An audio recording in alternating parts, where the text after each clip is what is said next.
The Media Institute, the foremost independent advocate for the First Amendment for over 4 decades, is one of the nation's leading nonpartisan organizations focused on media and communications policy.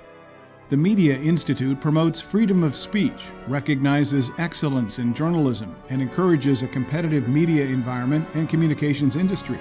Considering the current state of affairs in the nation's capital and across the country, our mission is more relevant than ever. Thanks to our sponsors and supporters.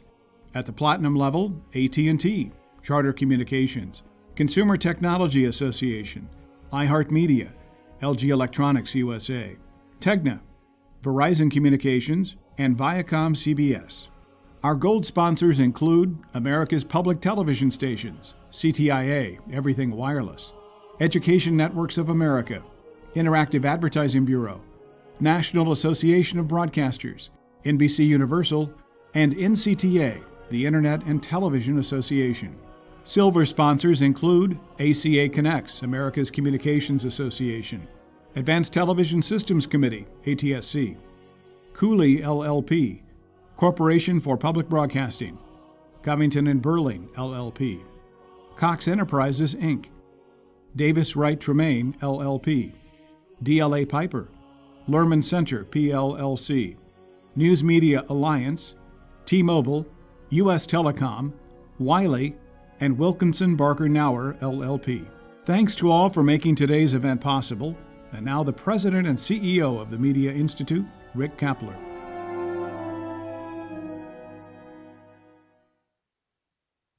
Good afternoon and welcome to our first virtual Communications Forum Luncheon of 2021.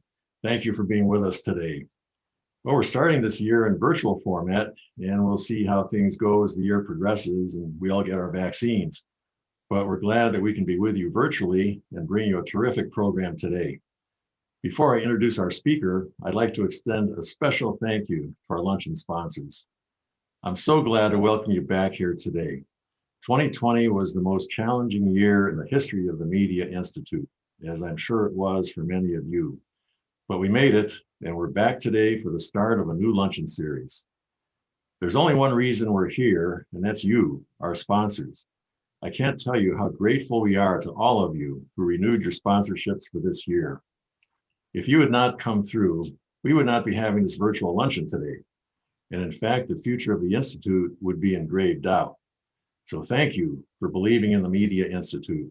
And thank you for being a luncheon sponsor again this year. We even have 2 new sponsors with us today, our friends at Cooley Law and at ATSC, the Advanced Television Systems Committee. We welcome our new sponsors and we thank you. Let me say a brief word about 2 luncheons coming up. On March 24th, we will host FCC Commissioner Nathan Symington, who will be making his first Media Institute appearance since becoming a commissioner. That's March 24th. And then on April 13th, our speaker will be Ed Gillespie, Senior Executive Vice President for External and Legislative Affairs at AT&T. Ed will give us a great perspective on the telecom industry and developments at AT&T. And that date again is April 13th. And now for today's program, we're very happy to welcome Erin Egan, who is the Chief Privacy Officer for Policy at Facebook. Erin leads Facebook's global privacy and data policy team. She collaborates with policymakers, regulators, advocates, academics, and other experts on issues related to privacy and data protection, ensuring that Facebook's products and features reflect input from people around the world. She previously served as Facebook's Vice President of U.S. Public Policy, where she led federal and state public policy efforts. Prior to joining Facebook, Erin was a partner and co-chair of Covington and Burling's global data protection practice, where she represented technology and media companies on privacy and data security matters. She has been deeply involved in legislative and regulatory efforts to address privacy, data security, e-commerce, advertising, identity theft, and other consumer protection issues. With a portfolio like that, I know Erin will have a lot to share with us today. And let me remind our viewers that during Erin's presentation, you'll have a chance to ask questions using the Ask a Question feature on your screen. Just type your question and send it in. We'll have a good Q&A session with Erin after her presentation based on your questions. So at this time, it's my great pleasure to introduce our distinguished speaker, Ms. Erin Egan. Thank you, Rick. I am so thrilled to be here with everyone to kick off the 2021 Media Institute Luncheon series. You know, last year, Rick, we were really pleased to have the opportunity to work with you to create the Digital Media Center, because the link between digital advertising, which is what I want to talk about today, and the free expression issues that the Media Institute has long been a leader in are more important than ever. And, you know, Rick wrote about the importance of this connection in the first issue brief for the DMC in December. And it was an aptly titled article, The Role of Targeted Advertising in Supporting First Amendment Principles. And I just want to read a quote from you. You said that it's not a stretch by any means to say that targeted advertising has come to play a significant role in furthering First Amendment principles of freedom of speech and freedom of the press. And today, personalized advertising, it's become such a part of the digital landscape that I think we've started to take it for granted. But there are very real threats facing the digital advertising ecosystem and the free expression that this ecosystem has made possible. And the rising tide of opposition to personalized advertising, it seems to us to result from a lack of understanding of its benefits and the ways in which consumers already can control how their data is used for personalized advertising. We've talked about supporting privacy regulation, as many of you know, but claims of privacy should not be used to oppose advertising that benefits so many, including the companies who are participating here today. Now, one of these threats is from Apple, which is forcing thousands of app publishers to ask users if they would like to be quote unquote tracked. But what does it mean to be tracked? And who decides? It's a really interesting issue and a hard one. And in response, companies, like many in this room, have pointed out to their readers that personalized advertising has real value to them, that it supports high quality journalism. And we hope that readers and people will make that connection. But we do have real concern that Apple's new policy and this use of the word tracking will discourage consumers from accepting advertising and undermine the ability of applications large and small to fund their business. Now, other threats to personalized advertising, they arise from regulation. Many policymakers do not understand the unintended consequences of their proposals, and it's our job to continue to help educate them on both sides of the Atlantic about the benefits of personalized advertising and the way people can protect their privacy without an outright ban against it. And this will take effort. And we hope that all of you and the trades to which you belong will be active in this debate. Now, to be clear, and everyone here knows, advertising has always supported free content. It's not new.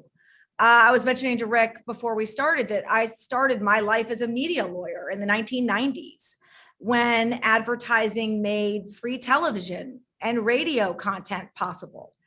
And that expanded as news publishers launched internet sites and depended on digital advertising revenue. Now, I know that many in this room have evolved to a subscription model in addition to personalized advertising, and those are innovative and really important efforts. But it's interesting to note that even those efforts, they tend not to take the place of digital advertising. They exist alongside it, making publishing sites more useful to their readers. So today, I want to spend the time I have just talking a little bit about why we at Facebook have chosen an ads-based business model and how personalized advertising helps businesses and people, especially over this past really challenging year. And then I want to talk about ways that I hope we all can work together as companies with policymakers to protect people's privacy while allowing the digital advertising ecosystem to thrive. So why did Facebook choose an ads-based business model and not an ad-free subscription service? I get asked this question. At Facebook, our mission is to give people the power to build community and to bring the world closer together. Like every company here, we are focused on bringing value to the people who use our services. And people find real value in the connection, community, social-based products that we provide. There was a MIT economic study that found that social networking tools like Facebook are worth roughly $48 a month to the average person. Now, importantly, our services promote accessibility and digital inclusion by giving everyone a voice. And that is a belief that's at our core. And advertising is what enables us to do this by offering our service free of charge to 3 billion people around the world. And again, I'm going to quote from Rick because I can. And it's just great quotes. You said ad-supported social media platforms give everyone with a cell phone from any socioeconomic group, from anywhere in the United States or around the world, the ability to make their voices heard in ways never imagined. I couldn't say it better myself, which is why I quote you, Rick. The bottom line is that platforms like ours and the free expression that they foster would not be possible without advertising. So why personalized ads? Why are personalized ads so important? Well, we believe that personalized advertising unlocks shared value. People are able to see ads that are more likely to be relevant to their interests. Accenture found that 91% of people are more likely to shop with brands who recognize, remember, and provide them with relevant offers and recommendations. 91% of people are more likely to shop when someone remembers and recognizes, and that is made possible through personalized advertising. Personalized advertising also helps small businesses. It enables businesses to connect with people who are interested in their products or services. And this has been especially true during this past year. As people are staying in and spending more time online, we're finding businesses are turning to online advertising like never before. And small businesses are investing in personalized ads. In a recent study from Deloitte, 44% of US small businesses surveyed said that they started using or increased their usage of targeted advertising on social media more than any other forms of advertising. So this enabled many small businesses to stay afloat during this challenging time because they could reach people who cared about what they had to offer. And personalized advertising has also supported the dissemination of authoritative health information during COVID. Because personalized ads are such an effective way to reach people with relevant information, we decided to give $120 million in ad credits to help health ministries, NGOs, and UN agencies reach billions of people around the world with COVID-19 vaccine and preventative health information. So important at this time. As just one example, the Washington State Department of Health ran ads in multiple languages across Facebook and Instagram that encourage people to stay home during the pandemic. And we're looking forward to seeing what people do with this to talk about vaccine information and give accurate information about vaccines. So the importance of personalized advertising to the modern internet, it can't be overstated. Now, that doesn't mean that there are not valid concerns about online advertising that we and others in industry must address. First and foremost, and I'm coming here as a privacy person, we know that people are concerned about privacy. They're concerned about how their data can be collected, used, and shared in connection with personalized advertising. And we have to continue to develop innovative ways of responding to those concerns. Now at Facebook, we've been working a lot on improving transparency. We want to help people understand why they're getting a particular ad. That's really powerful. And so we actually provide, in every ad you see on Facebook today, in the top right corner, you can choose, why am I seeing this? Anybody can choose, why am I seeing this? And from there, you can learn more about why you're seeing that ad.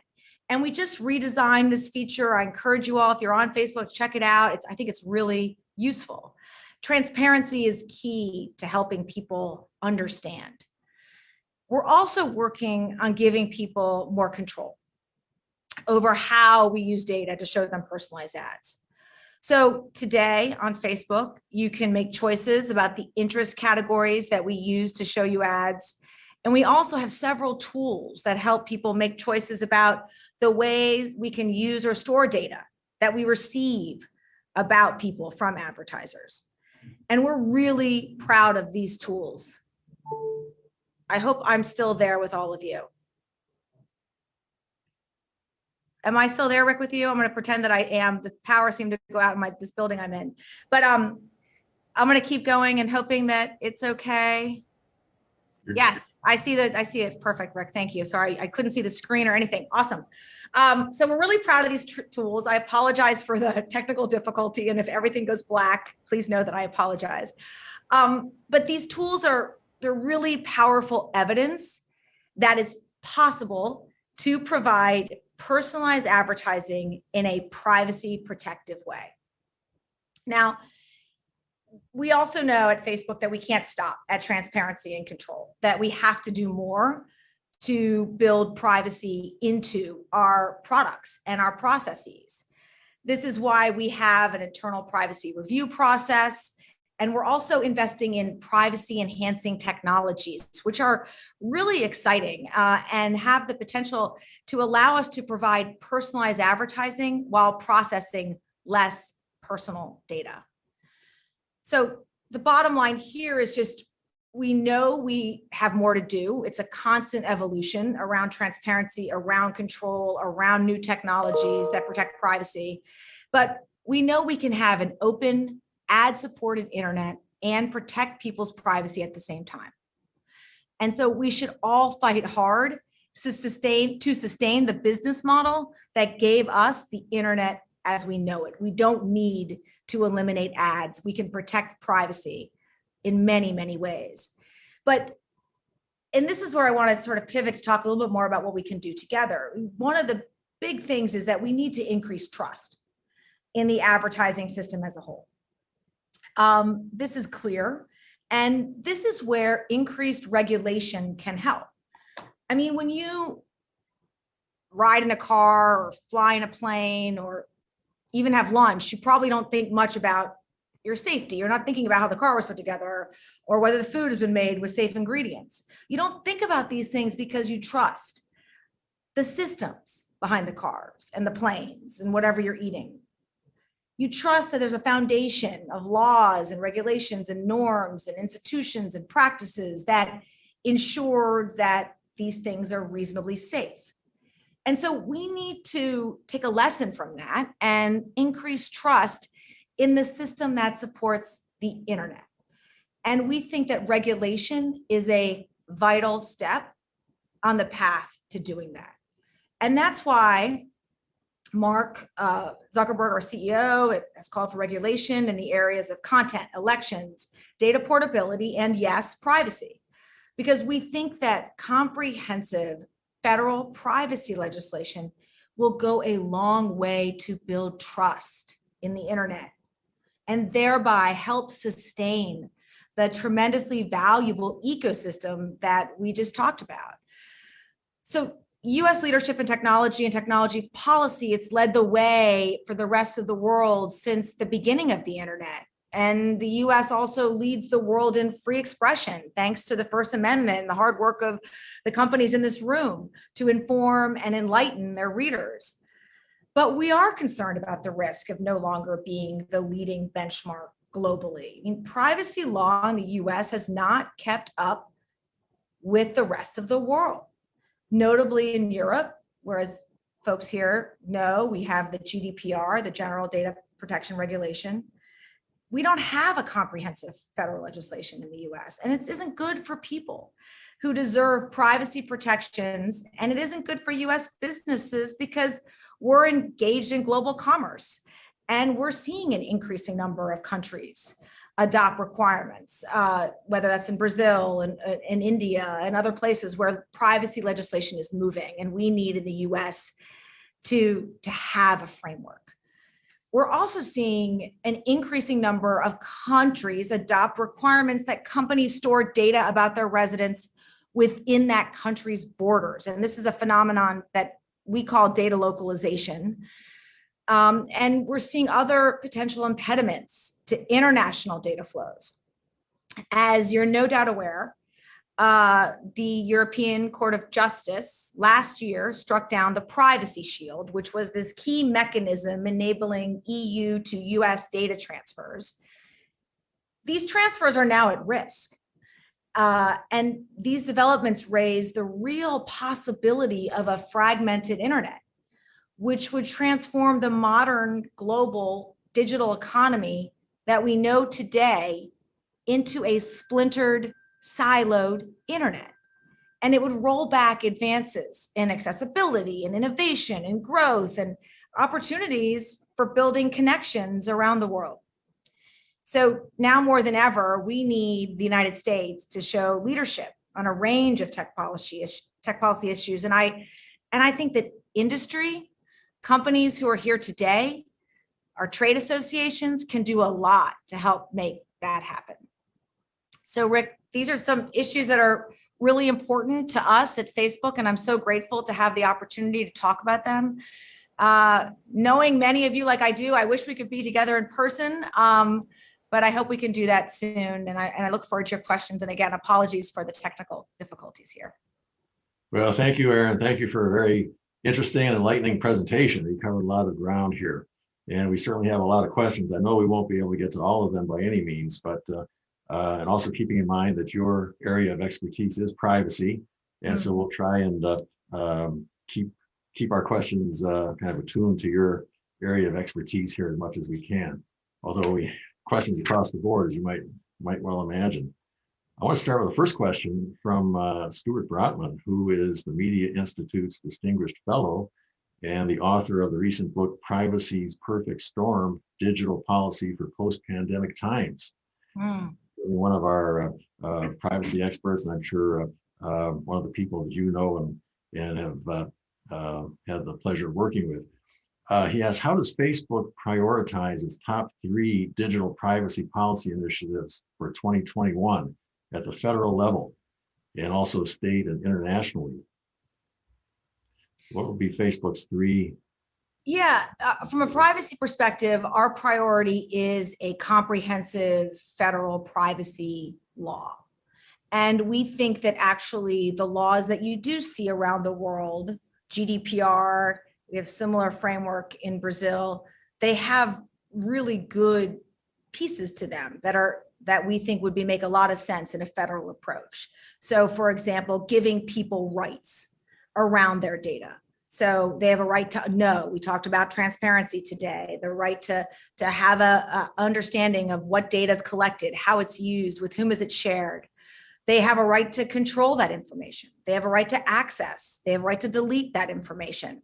So there's a core set of rights that are really important for people to get to this issue of trust I mentioned, for them to feel that they can trust what's going on. They have to have rights around that data. And that includes, again, understanding, control, access, deletion, and limits on retention. There's some fundamental rights. And these are, you see these, for example, in the OECD Charter, which is a document that many of us are familiar with from way back in the 1980s, but there are these principles around rights that are core. So that's a key piece.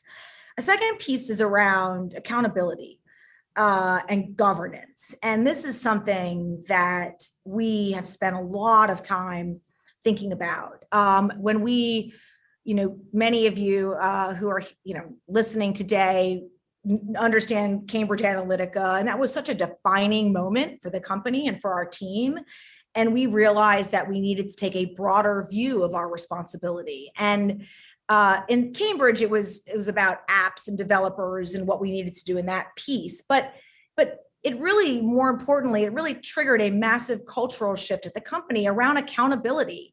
And we do have a FTC order now, which we've embraced. And that order has several requirements in it around accountability that we think are really important. For example, conducting risk assessments. That is something that you see in laws in Europe, but it's also something that we have in our FTC order. And that's a critical piece of it. So we think accountability is a really good one. And then I think that, the other piece that I think is important in legislation we have to think through, and this is around new technologies and where the world is going. We're spending a lot of time thinking about AI and how do we adopt approaches to protecting data when it comes to AI. And so I think that is a third priority for us, is really thinking through, as folks in Europe are thinking about a framework for AI. You've seen some bills in the US thinking about a framework for algorithms and what does that look like? So that's another big priority area where we're spending a lot of our time. Okay. Good question here. How has Facebook changed since the FTC order? You'd mentioned government efforts during your talk, and maybe you can elaborate on Facebook's reactions and position since that FTC order.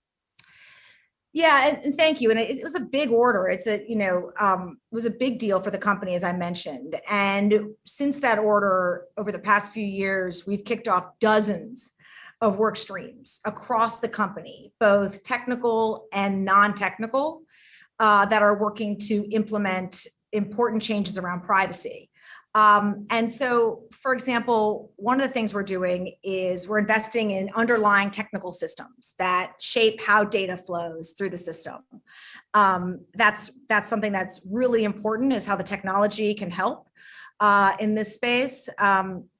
And we think there's a lot to do. One of the things, for example, is infrastructure, right? How can we ensure that we think about our infrastructure and embed in our infrastructure, in the code, some of the data use decisions that we're making? So that's something that we're really thinking about.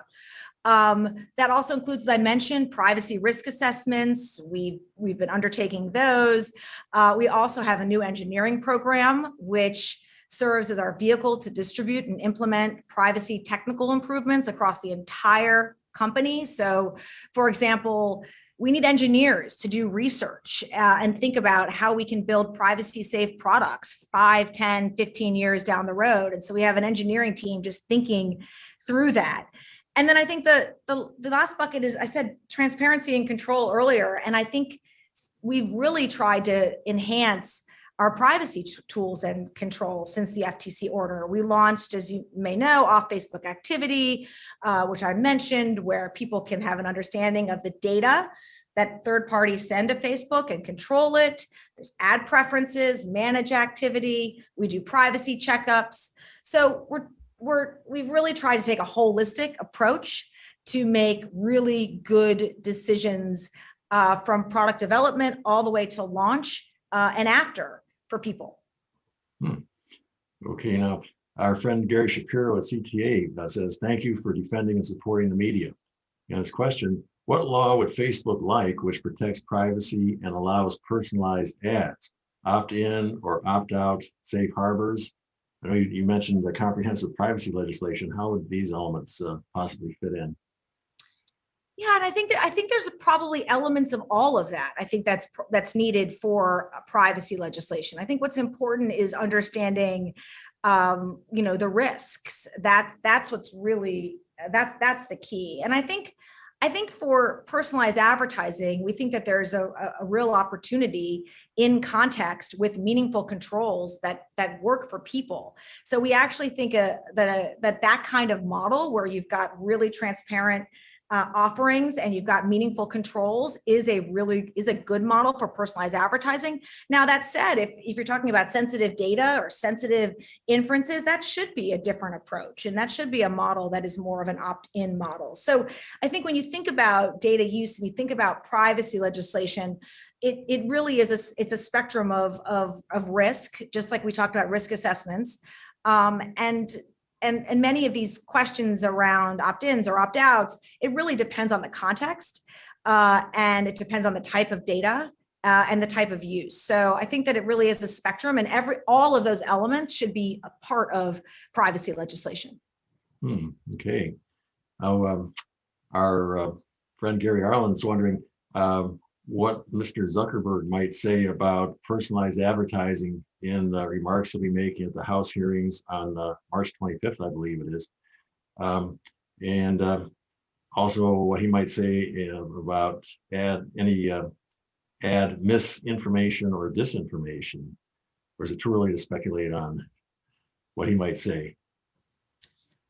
It's too early for sure to speculate on what might be said at the hearing in March, but certainly, as I mentioned, we know, and I'm not sure whether it will come up or not, but the need for personalized advertising for people and for businesses. And so that is a core belief of ours. Personalization has tremendous value, as I said, for people and for small businesses. And so whatever we can do to continue to educate policymakers about that in whatever fora we have, I think it's an opportunity. But again, what will exactly be said, I do not know. Okay. Here's one a little more specific. Maryland is trying to impose an advertising tax on Facebook and other digital services. Are you seeing that happen across the country? And how can that be fought effectively? Yeah, it's interesting. I saw that in Maryland, and I have not seen that across the country. And I think it is a real, it is interesting and troubling, and something that I need to dig into more. It isn't an area that I'm seeing other states interested in trying to regulate. And I hope that doesn't become the norm. Okay. Now, maybe moving back up to the federal level, what emerging digital privacy policy concerns are not yet on the radar screens at Congress or state legislators too, legislatures, but maybe start with Congress? Yeah, so what isn't, is that the question? Sorry, what isn't yet on the agenda? Not on the radar screen yet.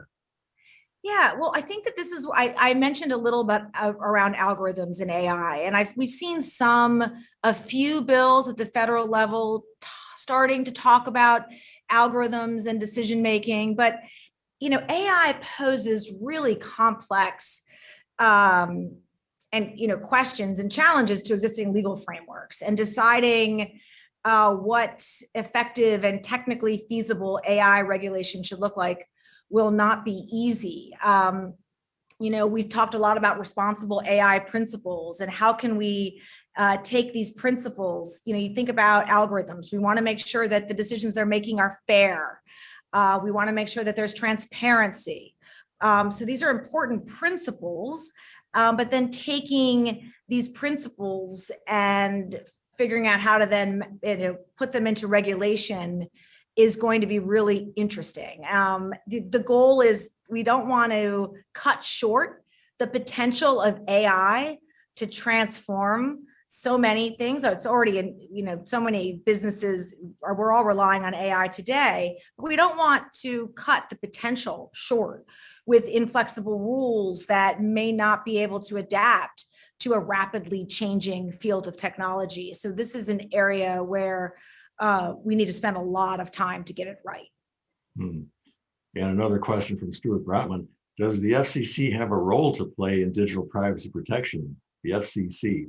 And what about NTIA? Well, thinking about NTIA and the Department of Commerce, now certainly the role that they've played in transatlantic data flows is essential and critical at this moment right now. As I mentioned, Privacy Shield, which was this agreement that was negotiated largely with the Commerce Department folks and folks in Europe, was struck down in last year because of concerns from the court around the surveillance regime in the United States. And this issue is a top issue for not just tech companies, but for any company that relies on data flows from Europe to the United States. And it has an incredible potential to cut off the ability to share data. And it's one of the biggest threats facing the internet today. And so certainly the role that NTIA and the Department of Commerce can play in helping us think through what are the steps that we can take to address the concerns that the Europeans have raised, which focus on redress for European citizens and proportionality of data that the government needs for purposes of law enforcement and intelligence. So I think that Commerce has a huge role in NTIA there.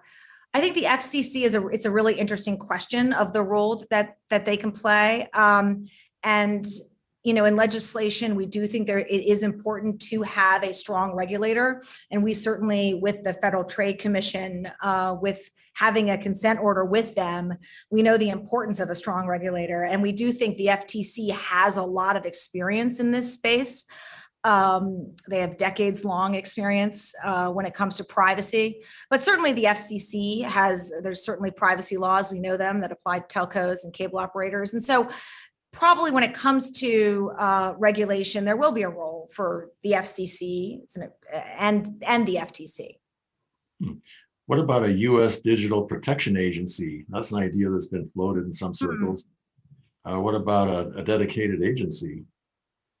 It's a really interesting proposal. I think that it's something we should look closely at. I think, again, the expertise that has been developed over time from the FTC is something we don't want to lose. So questions around how some of that expertise could be merged into a different agency.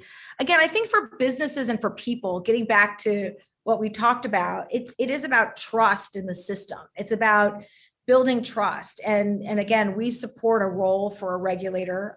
We think that's important because, as you know, the law itself, it tends to be static, and we need to make sure that it can evolve. And so regulation plays a really important role in ensuring that the law evolves as technology and as the world changes. And so there is a role for a regulator. And I think it's interesting to think about whether there should be a new agency or whether an existing agency could do it. You think about, in healthcare, we've got a different regulator, or Graham Leach Bliley, financial services, there's a different regulator. And in many ways, it's because that regulator has experience in that area. So we have to just think this through. It's a really interesting question, and whether there can be one regulator for all types of businesses in privacy legislation. Let's talk about it. Okay. Now, Lynn Stanton asks, in the absence of federal legislation, states are moving ahead on online privacy. What does Facebook see as the best outcome of state privacy legislation? Yeah, listen, I think that the same principles around, flexible, technologically neutral, principle-based approach that has these rights, that has accountability, that recognizes a risk-based approach. So we see that there are states, and we've seen good examples of bills that align with these principles in the US, the state of Washington recently, and from Virginia. And we do think that those bills are really good models for states that are considering privacy legislation. Okay. I was doing some background reading here, and I ran across a piece from Mark Zuckerberg in 2019, which was titled A Privacy-Focused Vision for Social Networking. Now, it's an intriguing title. I wonder if you've touched on, I'm sure, a lot of elements here already, but if you could just maybe give us a sense of what this privacy-focused vision for social networking might entail. Yeah, and privacy, as Mark said in that post, is a core commitment. And in there, Mark talked about, you think about, and many of the companies here today, as I said, we're all different. We all want to offer different value and services to people. And one of the services that we offer is messaging. It's a messaging service where people can engage in more of the one-on-one communications versus if you think about Facebook, that's more of a town hall approach where you might want to communicate with many. And so I think that one of the things is to recognize is when you think about what is the appropriate privacy approach is thinking about, well, what is the context for people? A social networking service, people come to share, to connect, to build community. That's going to have a set of privacy governing principles like we talked about around controls and transparency and tools. But when it comes to messaging, that is a very special sacred space where you're often communicating just one-on-one. And that is a place where Mark has voiced a strong commitment to end-to-end encryption, which is an incredible privacy technology and commitment, because essentially it means that we cannot see the content of those communications. And so that is where the future for messaging is going to be encryption. And we are investing a lot of time and effort to build encryption into our messaging products. Okay. Now, interesting question here. How can we create trust in a global data network when some foreign countries may be perceived to be less trustworthy than others? You did talk about trust and the need to increase that trust in the system. Yeah.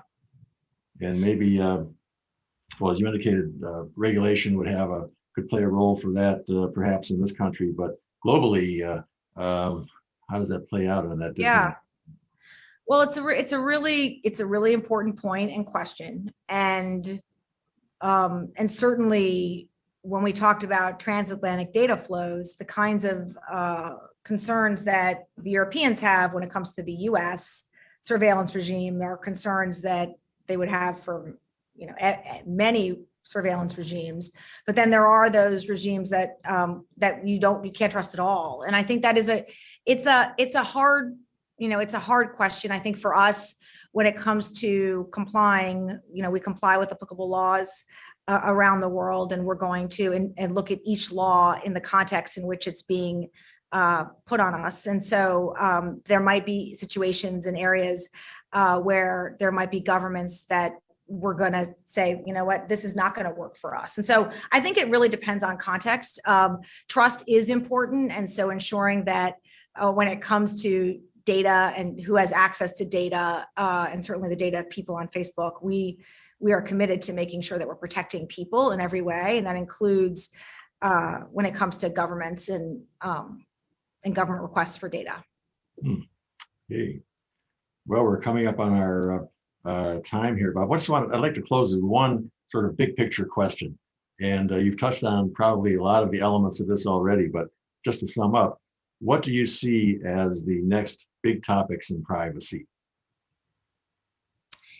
I think that, well, you guys gave us one, right? Which is the idea of maybe a new agency. But certainly, I think that the role of technology in, we talked about, I don't want to talk about AI again, because that is such an important one, but how we can, as always, the core question is how we can ensure we can advance innovation and advance technological development while also protecting people's privacy. And I do think this goes back to what does accountability, what does governance for companies look like? And I think that there's really interesting technological advances, whether it's around AI. If you think about AR and VR, virtual reality, augmented reality. There's going to be a future where we're all going to be wearing glasses, and these glasses are going to be able to do things that are beyond what we can imagine right now. And how do we ensure, or even if you think about virtual reality experiences that many of you may be engaging in, these are such important platforms of the future that have the potential to connect us, to help us build empathy, to help bring us closer. If you think about the ability of someone in a small town on the other side of the world, being able to put on virtual reality glasses and be able to take a course or tour a museum or, see the Louvre. There's so many different examples of where you're able to, through this amazing platform, bring new experiences to people that are really meaningful. So how do we allow these experiences, this future technology, to grow, to thrive, to benefit society, while also ensuring people, again, going back to those principles, understand the data that's being collected about them, understand how the data is being used, have control over data use, be able to access, be able to just really put people at the center of those experiences. That's really what we try to do at Facebook, is put people at the center of their data experience. And that's what we need to do with all of these new technologies, so that, again, people can trust that when they're using these technologies, when they're benefiting from them and having these experiences, they can feel good about them, and they can know that their data is being used in ways that they understand and that they appreciate. So that, I think, is the future. And that's the future. That's what gets me so excited and gets me waking up every day to do this job. Oh, thank you. That's such a simple goal, and yet getting there is so complicated. And you're right in the thick of that. And boy, thank you so much for being with us today and sharing your insights and sharing what's going on at Facebook and where you see your policy going. And we're very grateful to you for taking the time to be with us and to offer your thoughts on all of this, because it really is a huge area. It affects all of us in so many ways, both as personal individuals and consumers, and as well as in our businesses and so forth. So thank you, Erin. Just really appreciate your participation today, and good luck with everything that you're accomplishing there at Facebook. Thank you. It was really a pleasure. Appreciate it. Thank you, Erin. I want to thank all our sponsors. Thank you again for being back with us today.